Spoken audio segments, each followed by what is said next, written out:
যারা তোমাকে সিগারেটের প্রথম একটি টান নিতে উৎসাহিত করেছিল, যাদের সাথে তুমি ড্রিঙ্কস করেছিলে, যাদের সাথে গল্প করার সময় শুধুমাত্র মেয়েদের বিষয়ে আলোচনা করতে।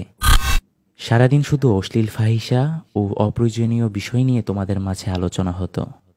তোমার ওই সকল বন্ধু যাদের সাথে তুমি ফ্রি ফায়ার, পাবজি ও হারাম মোবাইল গেমসগুলো খেলতে।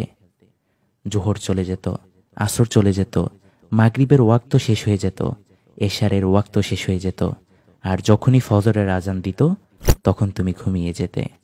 এভাবেই ওই সকল বন্ধুদের কারণে দুনিয়ার মিথ্যে বিলাসিতায় তুমি ডুবে থাকতে। খেয়ালই হতো না তোমার রব তোমাকে দৈনিক 5 বার ডাকত। তুমি শুধু মেয়েদের সাথে চেটিংয়ে ব্যস্ত থাকতে, অবৈধ প্রেম ভালোবাসায় জড়িত ছিলে। তোমার সেই বন্ধুগুলো তোমাকে ওই সকল হারাম রিলেশনে উৎসাহ দিত। প্রেম করা যে হারাম সেটা তো তুমি জানতেই পারোনি।